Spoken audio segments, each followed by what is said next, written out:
Hello students, आज हम लोग एक्सक्रीशन वाले चैप्टर का कुछ इम्पोर्टेंट क्वेश्चन सॉल्व करेंगे।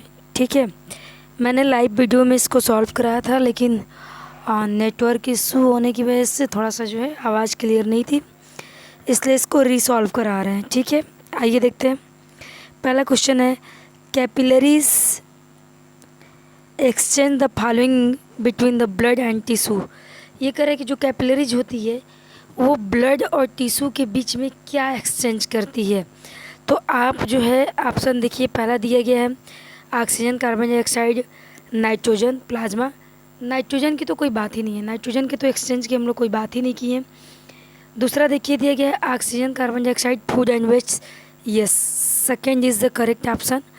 देखिए मैंने यहाँ पे सेकेंड जो है फर्स्ट का B, oxygen, carbon dioxide, food and waste, यही आपका सही आंसर है।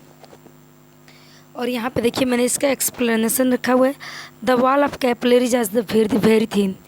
जो कैपिलरीज की वॉल होती है वो बहुत ही पतली होती है।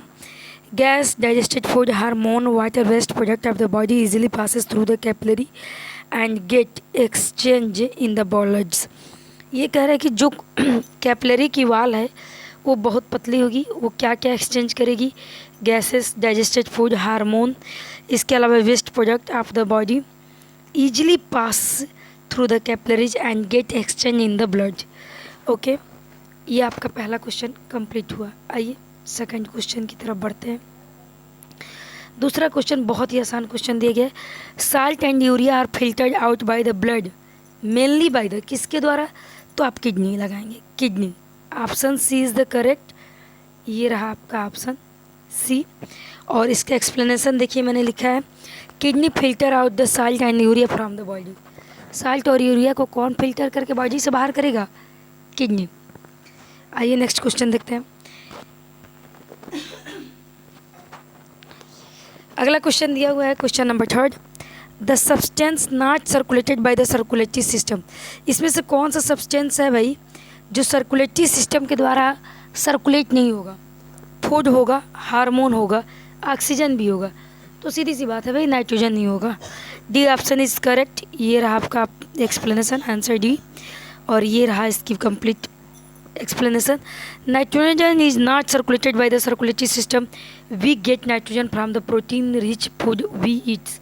नाइट्रोजन हमारी बॉडी में जब हम प्रोटीन रिच फूड खाते हैं, जैसे पल्सेस हो गई, एग हो गए, मीट हो गए, फिश हो गई, तब हम लोग को नाइट्रोजन मिलता है। आइए अगला क्वेश्चन देखते हैं। अगला क्वेश्चन देखिए दिया question number 4, an animal that lack blood is. कौन सा ऐसा एनिमल है जो ब्लड को लैक करता है, ब्लड नहीं पाया जाता है। आज की क्लास में हम लोग इसकी बात किए थे। Correct answer is the D, sponge.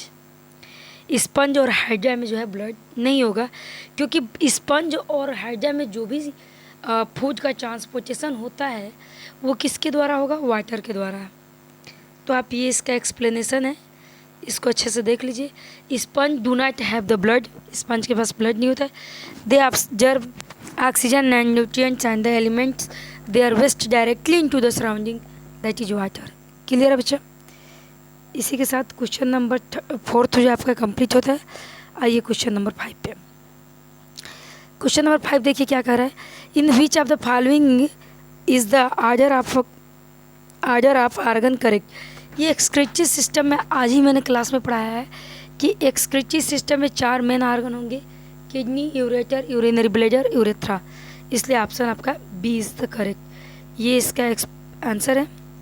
और इसके लिए एक्सप्लेनेशन की तो कोई ज़रूरत है नहीं, क्योंकि मैंने आपको डायग्राम बनाया हुआ है, आप वहाँ से इसको देख सकते हैं। आइए अगला क्वेश्चन देखिए। क्वेश्चन पूछा गया है, an artificial kidney machines work on the principle of. आपका आंसर होगा डायलिसिस। जब मैंने इस चैप्टर की थ्योरी पढ़ाई थी तो आर्टिफिशियल किडनी और डायलिसिस की बात की थी, वो वाला वीडियो आप देख लेंगे।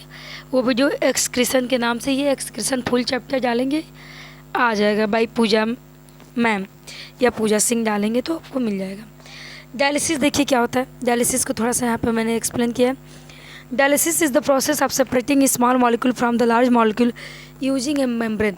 एक मेम्ब्रेन को यूज़ करके आप क्या करते हैं, स्मॉल मॉलिक्यूल को लार्ज मॉलिक्यूल से अलग कर लेते हैं। जैसे आप चालन यूज करते हैं ना, तो उसमें चालन को जो आप यूज करते हैं तो जो फ्लोर के छोटे छोटे मालिक्यूल्स होंगे वो चालन से बाहर आ जाएंगे, बाकी जो भी बड़े बड़े मालिक्यूल्स होंगे वो चालन के ऊपर आ जाते हैं। उसी तरह इसमें भी एक मेम्ब्रेन लगी होती है। An artificial kidney is required both the kidney. Artificial kidney की ज़रूरत पड़ती ही कब है? जब किसी पर्सन की दोनों किडनी फेल हो जाएगी तब। तो ये आपकी डायलिसिस की प्रोसेस होती है, इसके द्वारा जो आप करते हैं। 7 नंबर क्वेश्चन देखिए दिया है, आइए क्वेश्चन थोड़ा जूम करके देखिए।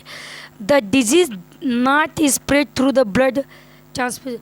कौन सा ब्लड के ट्रांसफ्यूजन से डिजीज़ नहीं फैलती है? एड्स फैलेगी, हेपेटाइटिस फैलेगी, मलेरिया भी फैलेगी, क्योंकि मलेरिया में जब आपको मॉस्किटो ब्लड में बाइट करता है तभी मलेरिया आपको होता है। तो इसलिए इसका correct option is B, asthma. ये इसका एक्सप्लेनेशन है। और अस्थमा क्यों ब्लड के थ्रू नहीं होगी? क्योंकि ये एक रिस्पायरेटरी डिजीज़ है, और जब रिस्पायरेशन की हम लोग बात करते हैं तो वहाँ ब्लड की बात हम लोग नहीं करेंगे।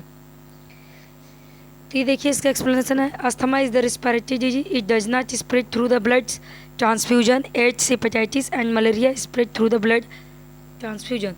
सब के सब, एड्स, हेपेटाइटिस और मलेरिया सब के सब ब्लड के थ्रू फैलेंगे, लेकिन सिवाय अस्थमा के। अस्थमा एक रिस्पायरेटरी डिजीज़ है। आइए दिया है कि urea is excreted through. Urea किसके द्वारा एक्सक्रीट होगा? तो आप इसका सही आंसर लगाएंगे स्किन एंड किडनी। आज की इस क्लास में सुबह में जब हम लोग क्लास पढ़ रहे थे उस टाइम हमने आप लोग को बताया था कि जो यूरिया होता है वो स्किन के द्वारा भी एक्सक्रीट होता है और किडनी के द्वारा भी, लेकिन मेनली जो स्किन के द्वारा एक्सक्रीट होगा वो आपका वाटर हो जाएगा। वाटर के अलावा आपका जो है स्वेट्स है, वाटर है ये, स्वेट्स के माध्यम से ही वाटर और साल्ट जो है रिमूव होंगे, इसमें यूरिया का भी कंटेंट होगा। इसलिए ऑप्शन बी के साथ जाएंगे। ये इसका एक्सप्लेनेशन रहा। देखिए इसमें लिखा है कि urea is the form by the break down of the protein, it remove from the body in the form of urine and the kidney in the form of sweets.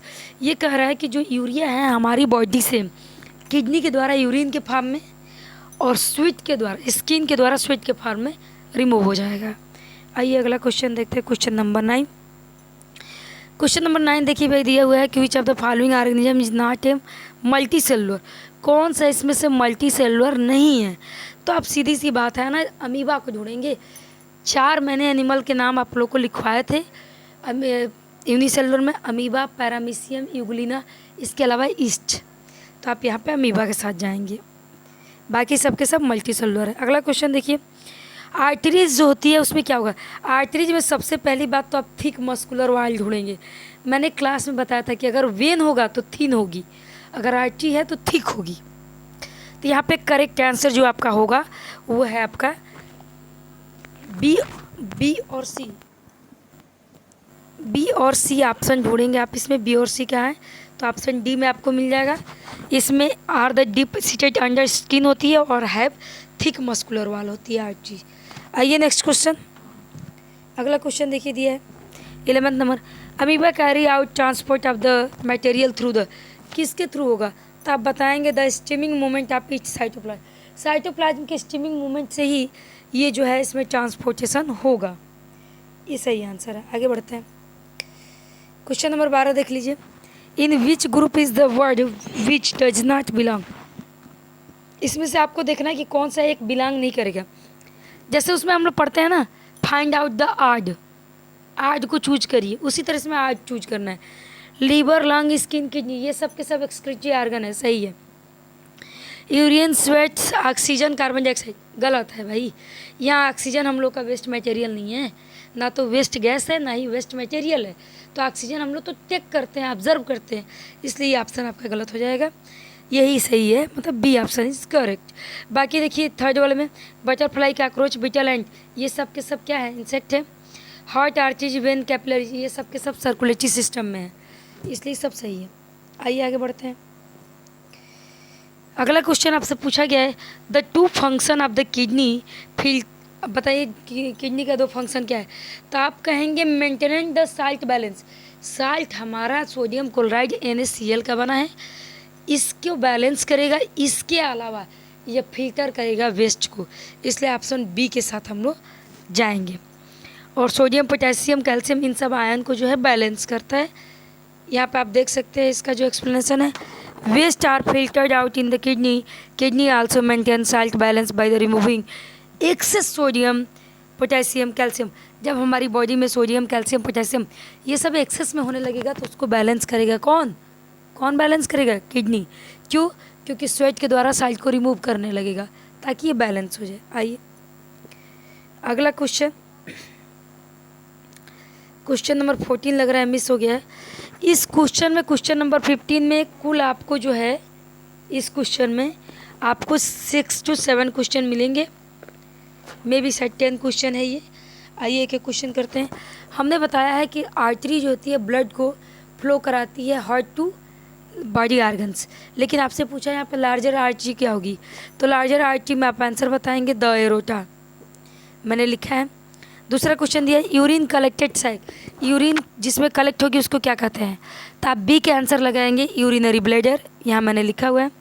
तीसरा क्वेश्चन दिया है pigment present in the RBC, RBC में कौन सा pigment है? Haemoglobin भाई, haemoglobin सही answer है इसका, लगा लेंगे हीमोग्लोबिन। इसके बाद से बताया है कि lower chamber of the heart, heart में जो नीचे होते हैं चैम्बर वो वेंट्रिकल्स है, जो ऊपर है वो ऑरिकल्स है, इसलिए आप डी का आंसर लगाएंगे वेंट्रिकल्स, यहाँ ऑप्शन में मैंने लिखा है। इसके बाद देखिए, एक मिनट भाई, एक मिनट। इसके बाद ई नंबर देखिए, one artery does not carry the oxygenated blood, कौन सी आर्टरी है जो ऑक्सीजनेटेड ब्लड नहीं कैरी करेगी? आप कहेंगे पल्मोनरी आर्टरी, ये एक्सेप्शन है, जबकि ऑक्सीजनेटेड ब्लड जो है आर्टरी कैरी करती है, लेकिन accept pulmonary artery. Prevent the back flow of the blood in when, back flow को कौन रोकेगा? तो valve. Deep seated blood vessels with the thick muscular, thick पूछा है तो आंसर आर्टरी ही होगी। Blood cells that fight the germ, वो blood cells जो फाइट करेंगे जर्म से, WBC। देख लो भाई एज का आंसर देख लो, वाइट ब्लड सेल या WBC। आइए अगला क्वेश्चन देखिए। अगला क्वेश्चन दिया है I, process by with exchange of material takes place through the thin capillary wall, इस प्रोसेस को आप क्या कहेंगे? तो इस प्रोसेस को हमने कह दिया, क्या कह दिया भाई? इस प्रोसेस को हमने क्या कह दिया? डिफ्यूज़न। देखिए यहाँ पे आंसर मैंने लिख के रखा है डिफ्यूज़न, डिफ्यूज़न में ही एक्सचेंज होंगे। अगला क्वेश्चन देखिए हम लोग का जरा सा, blood cells which help in the clotting of blood, ये आपका क्वेश्चन है जे। Blood cells which help in the clotting of blood, blood की क्लॉटिंग में कौन सा सेल इन्वॉल्व होगा? आपका आंसर सिर्फ और सिर्फ क्या होगा? प्लेटलेट। देखिए जे का आंसर यहाँ पर लिखा हुआ है प्लेटलेट, ठीक है। तो देखिए एक चीज़ और आपको बता देना चाहते हैं हम, और वो ये बताना चाहते हैं कि अगर आपको वीडियो क्लियर नहीं दिख रही है तो आप थोड़ा सा पिक्चर क्वालिटी हाई करके देखेंगे, ठीक है। और आज की वीडियो को हम लोग यहीं पे स्टॉप करेंगे। Thanks for watching, like share and subscribe the video.